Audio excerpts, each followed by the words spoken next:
47 secondes, pas davantage, et pourtant ce laps de temps minuscule a suffi à renverser durablement l'équilibre du pouvoir en France. À cet instant précis, Marine Le Pen venait d'achever une stratégie finement élaborée contre Sébastien Lecornu, l'observant avec ce sourire empreint d'assurance presque teinté de mépris, persuadé d'assister à une capitulation imminente. Dans son esprit, tout était déjà joué, ce Premier ministre de 39 ans allait détourner les yeux hésités, perdre ses mots. Peut-être même trébucher dans une excuse maladroite devant toute l'Assemblée. Tout semblait réuni pour une humiliation publique parfaitement contrôlée. Pourtant, la suite a déjoué toutes les attentes. Lecornu s'est levé lentement sans agitation ni signe de nervosité, puis il a prononcé quelques mots simples, en apparence, qui ont plongé l'Assemblée nationale dans un silence écrasant presque irréel. Ce n'était ni un échange ordinaire entre adversaires politiques, comme il en existe chaque jour, ni une confrontation classique parmi celles qui rythment les débats hebdomadaires au Palais Bourbon. Non, ce moment précis s'est imposé comme une rupture nette, un tournant décisif, où un nouveau leader a osé affronter frontalement l'ordre établi et a laissé apparaître sans ambiguïté que l'époque de la domination incontestée du Rassemblement national au Parlement français touchait irrémédiablement à sa fin. Assemblée nationale, Paris, 15 janvier 2026. Pour Marine Le Pen, leader incontesté du Rassemblement national, cela devait être un autre spectacle facile de domination parlementaire totale. Pendant 3 longues années consécutives, depuis les élections législatives historiques de juin 2022, la leader du Rassemblement national avait méthodiquement et patiemment construit sa position comme force absolument incontournable de l'opposition française. Toutes les grandes décisions politiques importantes devaient obligatoirement passer par son approbation tacite ou explicite. Les nouveaux premiers ministres successifs devaient composer prudemment avec elle, négocier longuement avec elle, parfois même s'humilier publiquement devant elle pour obtenir son soutien ou au moins sa neutralité bienveillante. Une semaine avant le vote crucial de confiance dans son quartier général politique du 8e arrondissement de Paris, une réunion secrète hautement confidentielle avait eu lieu tard dans la soirée. Marine Le Pen était confortablement assise dans son grand bureau personnel aux murs couverts de photos, souvenir de sa très longue carrière politique, entourée de ses plus proches conseillers politiques et de ses stratèges les plus fidèles. Jordan Bardella, jeune président du parti, était présent à cette réunion capitale, ainsi que plusieurs autres têtes pensantes influentes du mouvement. Ils analysaient tous ensemble méticuleusement la situation politique complexe, avec toute la précision méthodique d'une équipe militaire professionnelle préparant une bataille décisive majeure. Ce Lecornu est un véritable problème sérieux pour nous, disait la leader du RN, en étudiant avec attention les derniers sondages d'opinion récents étalés devant elle sur la grande table de réunion. Il a beaucoup trop de confiance en lui pour un simple débutant en politique, beaucoup trop de soutien médiatique favorable dans la presse. Les Français commencent réellement à l'apprécier dans toutes les enquêtes d'opinion. Il faut absolument lui montrer très rapidement qui dirige vraiment ce pays, qui tient véritablement les rênes du pouvoir réel. Le plan stratégique élaboré méticuleusement cette nuit-là était relativement simple dans son concept mais redoutablement efficace dans son exécution. Prévu lors du vote parlementaire de confiance sur le budget 2026, il s'agissait de montrer publiquement au nouveau Premier ministre sa véritable place réelle dans les échiquiers politiques français extrêmement complexes. Marine devait intelligemment utiliser toute son expérience parlementaire durement accumulée au fil des années, tous ses contacts internationaux soigneusement cultivés avec patience et toute son autorité politique solidement construite au fil des décennies pour dominer complètement ce novice de seulement 39 ans tout juste, sorti du ministère de la Défense où il s'occupait principalement de commandes d'armement et de relations avec l'État. L'humilier publiquement, méthodiquement, sans pitié devant toutes les caméras de télévision nationale et ainsi rappeler très fermement à tout le monde politique parisien que sans l'accord explicite ou au minimum tacite du Rassemblement national, aucun gouvernement ne pouvait vraiment gouverner durablement et efficacement en France. Il est en politique depuis quelques mois seulement, expliquait patiemment Marine Le Pen à ses lieutenants fidèles avec un sourire confiant aux lèvres. Moi, je suis député à l'Assemblée nationale française depuis juin. Je connais absolument chaque règlement par cœur, chaque procédure, dans les moindres détails, chaque point faible de ces vieilles institutions. Il va très rapidement comprendre qui commande réellement ici, dans cet hémicycle. La leader du RN était absolument sûre de son succès imminent et total. Pendant des années, tous les premiers ministres français sans exception était venu négocier discrètement avec elle bien avant les grands votes importants.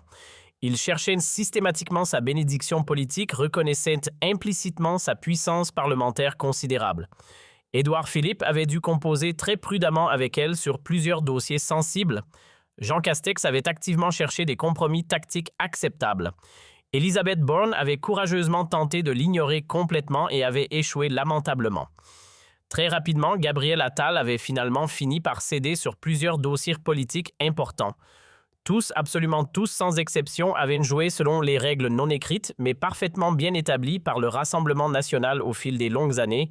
Mais Marine Le Pen a commis une erreur d'appréciation monumentale, une grave erreur de calcul stratégique majeure qui allait lui coûter très cher politiquement. Elle n'a absolument pas compris que Sébastien Lecornu n'était pas du tout comme les premiers ministres précédents qu'elle avait connus et dominés.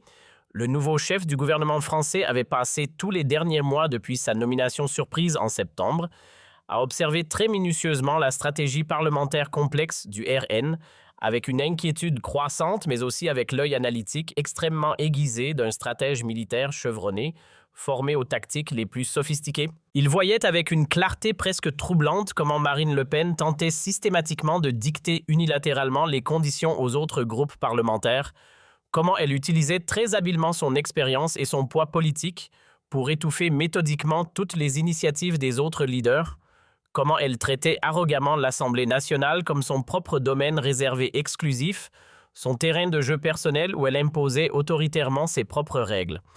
Et Sébastien Lecornu, cet homme réputé calme, profondément réfléchi, formé rigoureusement aux stratégies de défense les plus complexes, avait décidé qu'il était grand temps de changer fondamentalement les règles établies du jeu politique français. Mais quelque chose que personne ne savait pas, même les plus proches collaborateurs d'Emmanuel Macron à l'Élysée, dans les couloirs feutrés de l'hôtel de Matignon le soir même de sa nomination officielle, le 9 septembre 2020, son cabinet officiel qui allait être nommé le lendemain pas, les traditionnels conseillers de l'Élysée qui auraient immédiatement rapporté chaque mot prononcé au président Macron. Non, trois figures discrètes, presque inconnues du grand public, mais redoutablement efficaces dans l'ombre des institutions. La première personne était Claire Dubois, 52 ans, une ancienne stratège parlementaire chevronnée, qui avait travaillé dans l'ombre des institutions pendant 15 longues années. Elle connaissait chaque règlement obscur du Palais Bourbon par cœur, chaque procédure complexe, dans ses moindres détails, chaque faille potentielle du système parlementaire français. Monsieur le Premier ministre, avait-elle dit ce soir-là en ouvrant un épais dossier soigneusement préparé, Marine Le Pen a un point faible majeur qu'elle ne soupçonne même pas. Elle pense que la force parlementaire brute, le nombre de députés, l'expérience des débats suffisent pour dominer durablement, mais elle oublie que les règles institutionnelles peuvent être intelligemment retournées contre ceux qui croient les maîtriser. Le deuxième était Thomas Mercier, 45 ans, un ancien journaliste politique de haut niveau devenu conseiller en communication de crise après avoir couvert la montée du Front National, puis du Rassemblement national pendant 10 ans pour le journal Le Monde. Monsieur le Premier ministre avait prévenu Mercier avec gravité. Elle va essayer de vous humilier publiquement lors du premier grand débat important. C'est sa méthode avec les nouveaux. Elle construit un piège rhétorique savant devant les caméras, vous fait réagir émotionnellement, puis utilise votre réaction contre vous pendant des semaines. Le troisième était le professeur Jean-Marc Fontaine, 67 ans, spécialiste reconnu de la vieille République. Cette nuit-là, les quatre avaient travaillé sans interruption jusqu'à l'aube. À 6 heures du matin, quand Claire Dubois avait suggéré une stratégie audacieuse, Lecornu avait souri. « C'est risqué. Si ça échoue, ma carrière est terminée. » Et si ça réussit, avait demandé Mercier. Alors Le Pen comprendra qu'elle n'est plus la seule à savoir jouer ce jeu. OK, le 15 janvier 2026 à l'Assemblée nationale dans l'hémicycle bondé, le vote allait commencer. Marine Le Pen était apparue avec toute sa garde rapprochée. Elle était confiante. À 15h30, la session a commencé. Le Pen a demandé la parole en premier. Elle est montée à la tribune. « Mesdames et messieurs les députés », a-t-elle commencé, « je suis heureuse que nous puissions discuter de l'avenir de notre pays. » Son regard s'est arrêté sur Lecornu. La France traverse une période difficile, inflation, chômage, insécurité.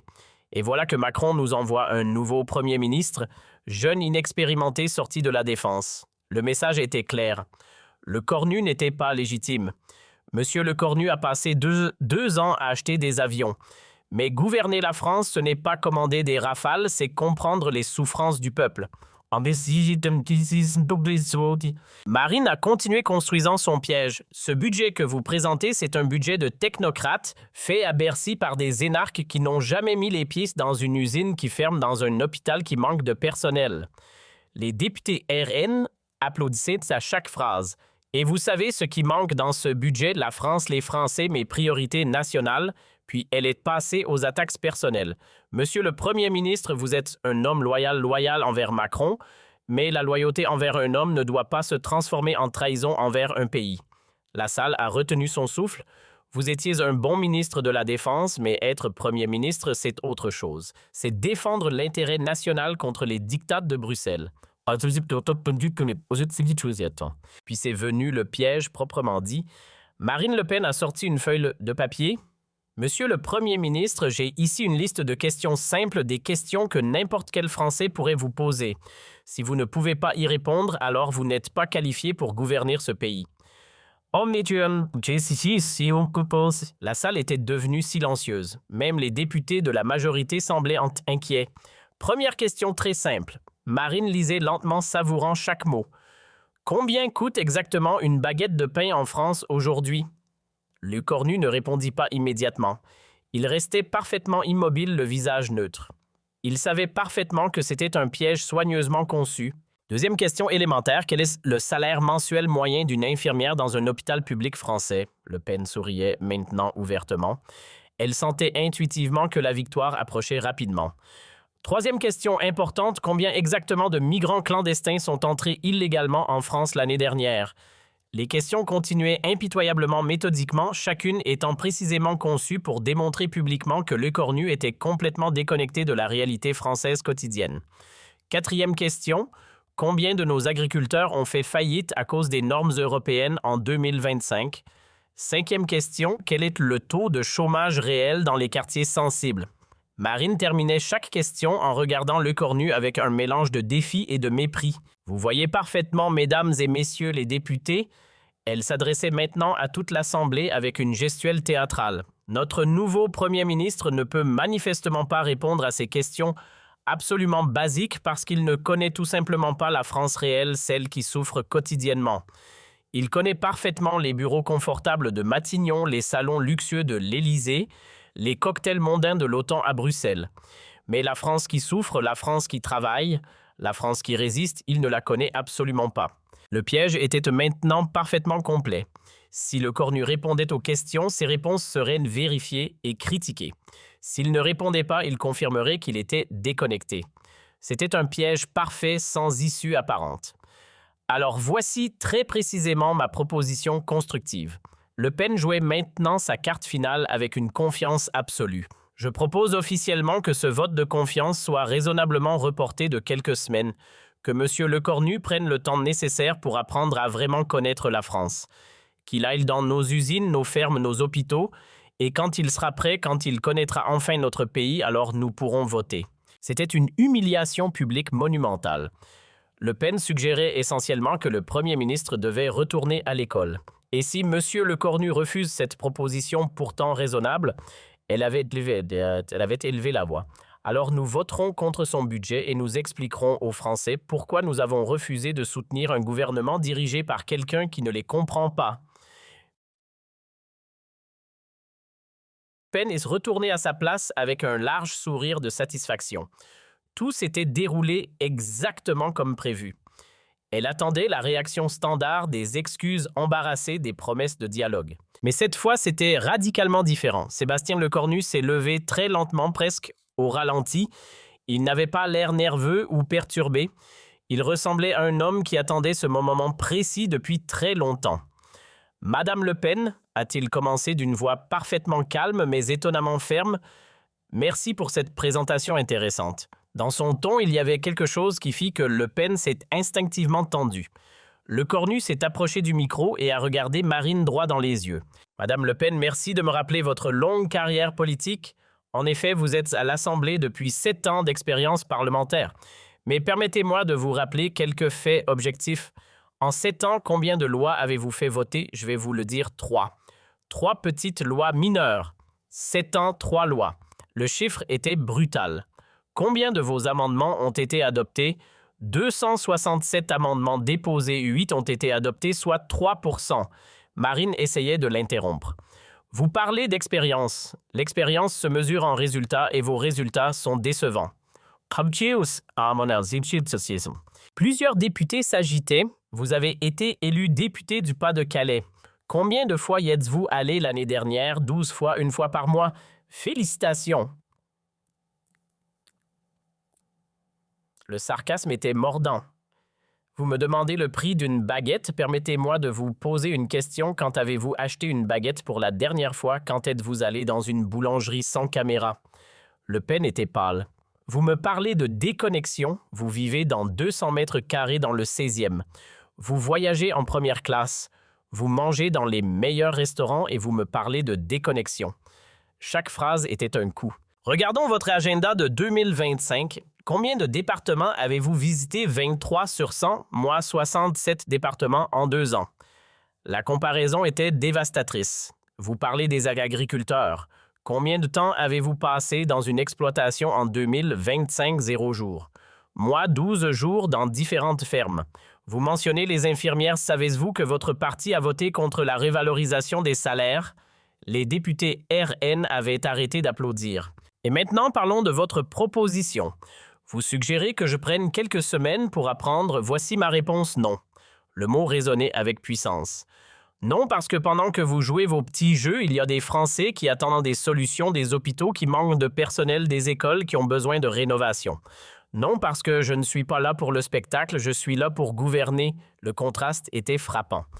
Ce budget représente des mois de travail, des centaines d'heures de consultation.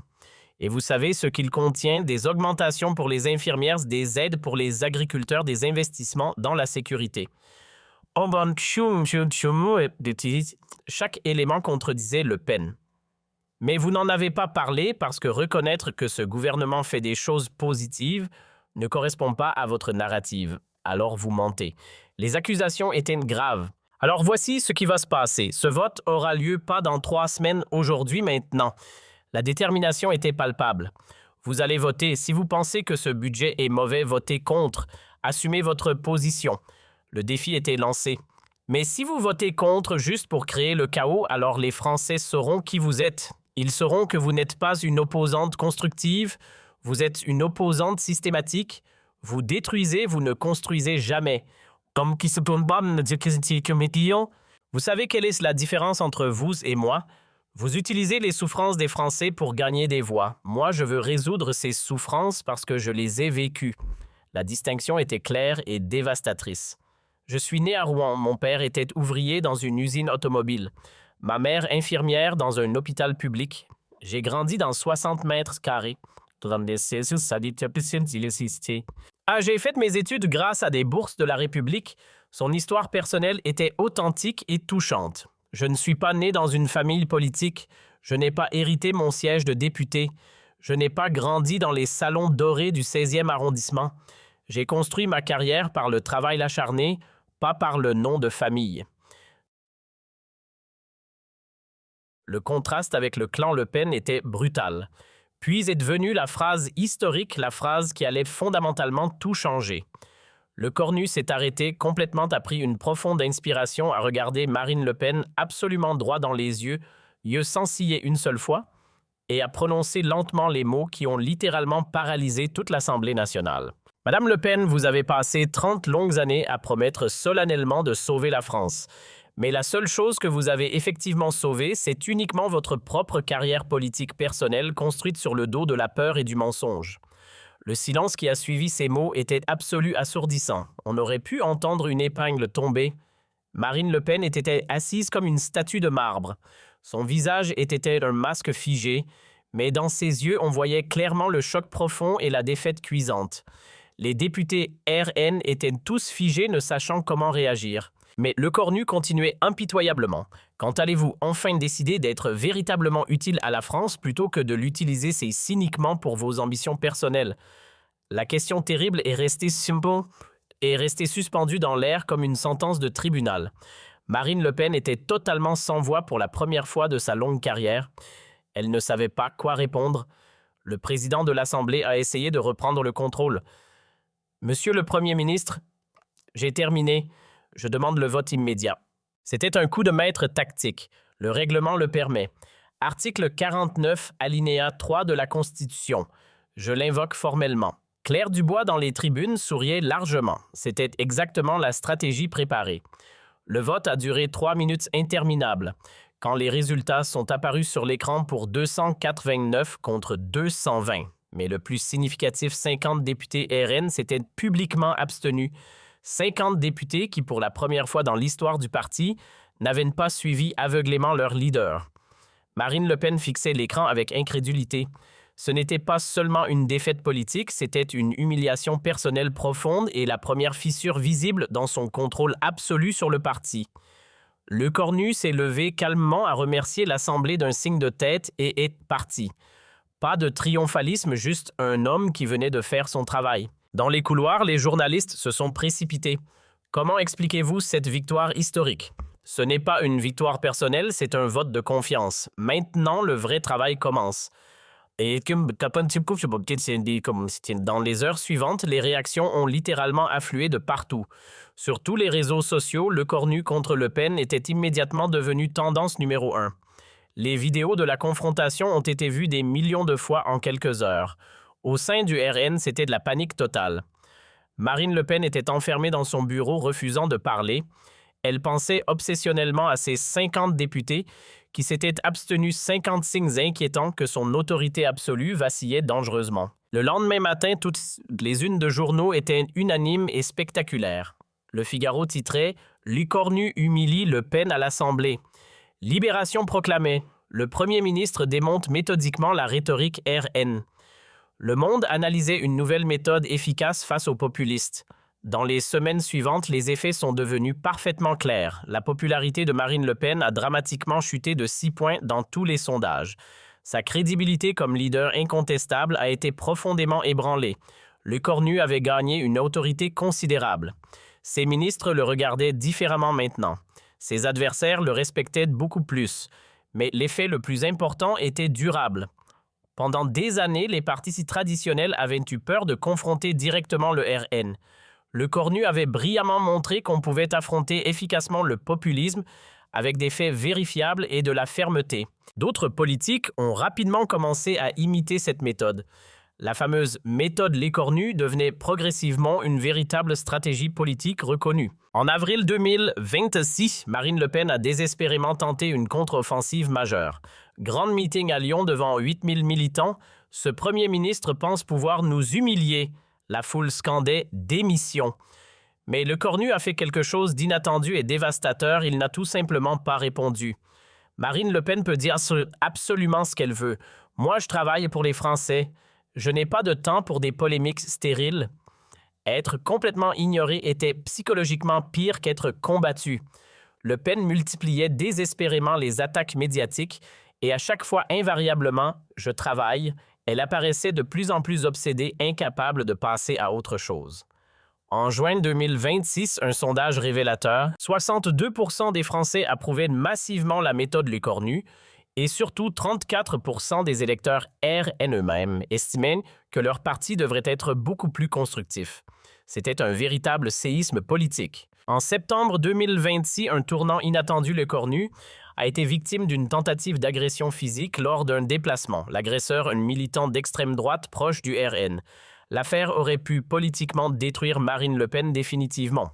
Mais Lecornu, lors d'une allocution solennelle, déclara « Je refuse catégoriquement de faire porter cette lourde responsabilité au Rassemblement national dans son ensemble.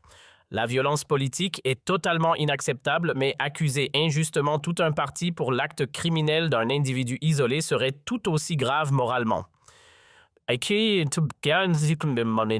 Le pays entier était profondément stupéfait par cette grandeur d'âme.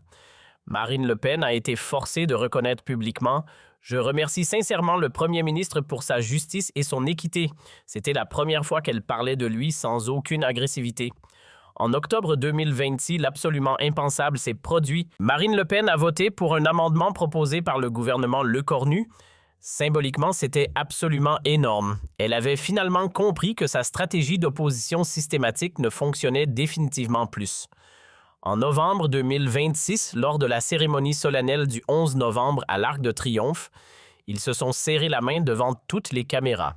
« Vous avez gagné cette manche politique », a-t-elle admis à voix basse. « Ce n'est pas un jeu politique, madame, c'est la France et son avenir. Je sais parfaitement, c'est précisément pour ça que vous avez gagné. » L'échange a duré à peine quelques secondes, mais il marquait symboliquement la fin définitive d'une époque entière. Aujourd'hui, exactement un an après les fameuses 47 secondes historiques qui ont changé la France, la politique française a profondément changé. Le cornu est désormais plus fort que jamais. Marine Le Pen est considérablement affaiblie et de plus en plus contestée même dans son propre parti. Le débat politique national est devenu beaucoup plus factuel, nettement moins émotionnel et démagogique. Les jeunes politiques de tous bords étudient maintenant sérieusement le moment Le Cornu dans les écoles de sciences politiques. Comment affronter efficacement le populisme avec des faits vérifiables? Comment garder son calme face aux provocations? Comment intelligemment retourner un piège contre son propre auteur? Marine Le Pen elle a appris une leçon politique douloureuse mais salutaire que l'arrogance politique a toujours une limite, que l'opposition systématique finit inévitablement par lasser profondément. Lors d'un entretien privé avec ses proches, elle aurait confié « Le Cornu m'a donné la plus grande leçon de toute ma carrière. Il m'a clairement montré que j'étais devenu exactement ce que je prétendais combattre depuis toujours. » Et tout cela, toute cette révolution politique majeure a commencé par une seule phrase dévastatrice, 47 secondes précises, 23 mots soigneusement choisis. Une véritable révolution politique française complète. Mais l'histoire ne s'arrête pas là. Dans les mois qui ont suivi cette confrontation historique, quelque chose de profond a changé dans la psychologie politique française. Ce n'était pas seulement Marine Le Pen qui avait été vaincue ce jour-là. C'était toute une méthode politique, tout un style de faire de la politique basé sur la peur, le mensonge et la manipulation émotionnelle qui avait été publiquement exposé et discrédité. Les politologues français ont commencé à parler du « moment Le Cornu », comme d'un tournant dans l'histoire politique moderne de la Ve République. Des thèses universitaires ont été écrites sur ce sujet, des livres d'analyse politique ont été publiés, des documentaires télévisés ont décortiqué minute par minute cette confrontation mémorable. Ce qui fascinait particulièrement les analystes, c'était la préparation méticuleuse de Le Cornu. Contrairement à ce que beaucoup avaient pensé initialement, ce n'était pas une réaction spontanée émotionnelle à une provocation. C'était une stratégie soigneusement planifiée, méthodiquement exécutée, brillamment réalisée. Dans un livre publié 6 mois après les événements, Claire Dubois, la stratège parlementaire qui avait conseillé Le Cornu, a révélé certains détails fascinants de leur préparation. « Nous avions anticipé chaque scénario possible », écrivait-elle. « Nous savions exactement comment Marine Le Pen allait attaquer. Nous avions préparé des réponses pour chaque angle d'attaque possible. Mais le plus important, nous avions décidé de ne pas simplement nous défendre. Nous avions choisi d'attaquer en retour, mais avec des faits, pas avec des émotions. » Cette révélation a provoqué un débat intense dans les milieux politiques français. Certains ont accusé Le Cornu de manipulation de cynisme politique, d'autres ont salué son professionnalisme et son efficacité. Mais personne ne pouvait nier les résultats concrets obtenus. La popularité du gouvernement Le Cornu n'a cessé de croître après cette confrontation. Les réformes qu'il proposait, qui auraient normalement rencontré une opposition féroce, passaient maintenant plus facilement au Parlement. Même certains députés RN commençaient à voter occasionnellement avec le gouvernement sur des questions spécifiques. Marine Le Pen, de son côté, a traversé une période extrêmement difficile après cette défaite publique. Pendant plusieurs semaines, elle a pratiquement disparu de la scène médiatique. Ses rares interventions étaient prudentes, mesurées, très différentes de son style habituel agressif et provocateur. Au sein du Rassemblement national, les tensions sont devenues de plus en plus visibles. Jordan Bardella, le jeune président du parti, a commencé à prendre de plus en plus d'espace médiatique. Certains le voyaient déjà comme le futur leader, celui qui remplacerait Marine Le Pen quand elle déciderait finalement de se retirer. Les 50 députés qui s'étaient abstenus lors du vote de confiance sont devenus un groupe informel au sein du parti, réclamant une modernisation de la stratégie politique du RN. Ils argumentaient que l'opposition systématique ne menait nulle part, que le parti devait apprendre à être constructif, à proposer des alternatives crédibles, plutôt que de simplement critiquer. En décembre 2026, lors du congrès annuel du Rassemblement national à Nice, ces tensions ont éclaté au grand jour. Pour la première fois dans l'histoire du parti, Marine Le Pen a fait face à une contestation ouverte de sa ligne politique. Un jeune député élu pour la première fois en 2022 a osé la critiquer publiquement depuis la tribune. Madame Le Pen, avait-il dit courageusement devant une salle stupéfaite, « Nous vous respectons profondément pour tout ce que vous avez fait pour ce parti, mais nous devons être honnêtes. Notre stratégie ne fonctionne plus. Les Français veulent des solutions, pas des slogans. Ils veulent de la construction, pas de la destruction. Si nous continuons comme avant, nous allons perdre notre crédibilité. » La salle avait retenu son souffle, c'était du jamais vu dans l'histoire du RN. Marine Le Pen avait écouté en silence, le visage impassible. Puis, à la surprise générale, elle avait pris la parole non pas pour attaquer le jeune député, mais pour reconnaître partiellement ses arguments. « Vous avez peut-être raison », avait-elle dit d'une voix fatiguée. « Peut-être que nous devons effectivement évoluer. Peut-être que le monde a changé et que nous devons changer avec lui. » Cette déclaration avait fait l'effet d'une bombe dans le paysage politique français. Les médias ont parlé d'un tournant historique. Certains ont spéculé que Marine Le Pen préparait son retrait progressif de la vie politique. Pendant ce temps, Sébastien Lecornu consolidait méthodiquement sa position. En janvier 2027, lors de ses vœux présidentiels, Emmanuel Macron a publiquement salué le travail de son Premier ministre. Sébastien Lecornu a montré qu'il était possible de faire de la politique autrement, avait déclaré le président. Il a montré qu'on pouvait être ferme sans être agressif, qu'on pouvait défendre ses idées sans insulter ses adversaires, qu'on pouvait gagner des débats avec des arguments plutôt qu'avec des slogans. Mais cette reconnaissance présidentielle a également créé un nouveau problème pour Lecornu. Sa popularité grandissante a commencé à faire de l'ombre à Macron lui-même. Dans les sondages, les Français exprimaient plus de confiance dans le Premier ministre que dans le président. Cette situation délicate a ravivé les éternelles tensions entre l'Élysée et Matignon. Des rumeurs ont commencé à circuler dans les médias selon lesquelles Macron envisageait de remplacer Lecornu inquiet, de voir son Premier ministre devenir trop populaire et potentiellement un rival pour l'élection présidentielle. Lecornu, conscient de ces tensions, a adopté une stratégie prudente. Il a systématiquement rendu hommage à Macron dans ses discours, a souligné qu'il travaillait sous l'autorité du président, a évité toute déclaration qui pourrait être interprétée comme une ambition présidentielle. Mais cette prudence même a renforcé son image de leader responsable et mature, augmentant paradoxalement encore plus sa popularité. En mars 2027, un événement inattendu a changé la donne. Lors d'un sommet européen à Bruxelles, Lecornu a brillamment défendu les intérêts de Français face aux autres leaders européens, obtenant des concessions importantes sur plusieurs dossiers économiques. Sa performance a été saluée unanimement en France, même par l'opposition traditionnelle. Le magazine Time l'a mise en couverture avec le titre « The New Face of French Politics », le nouveau visage de la politique française. L'article le décrivait comme un leader qui combine l'intelligence stratégique, le courage politique et l'intégrité personnelle, une combinaison rare dans la politique moderne. Cette reconnaissance internationale a encore renforcé sa stature en France. Les sondages de popularité atteignaient des niveaux rarement vus pour un Premier ministre, 67% d'opinion favorable. Même parmi les électeurs de droite et d'extrême droite, sa cote était remarquablement élevée. Marine Le Pen, observant cette ascension avec un mélange d'amertume et de respect, a fait une déclaration surprenante lors d'une interview télévisée en avril. « Lecornu est un adversaire politique », avait-elle dit. « Mais je dois reconnaître qu'il a changé quelque chose dans notre façon de faire de la politique. Il a montré qu'on pouvait être efficace sans être démagogue. C'est une leçon que nous devons tous apprendre. » Cette reconnaissance publique de la part de Marine Le Pen a marqué un tournant symbolique. C'était la reconnaissance définitive que le moment Lecornu du 15 janvier 2026 n'avait pas été un simple incident parlementaire, mais véritablement le début d'une nouvelle ère dans la politique française. Les historiens politiques comparent maintenant ce moment à d'autres grands tournants de la Ve République, le discours de Bayeux du général de Gaulle, ou encore la dissolution de l'Assemblée nationale par Jacques Chirac. Mais au-delà des analyses politiques et des comparaisons historiques, ce qui reste le plus frappant dans cette histoire, c'est la dimension profondément humaine.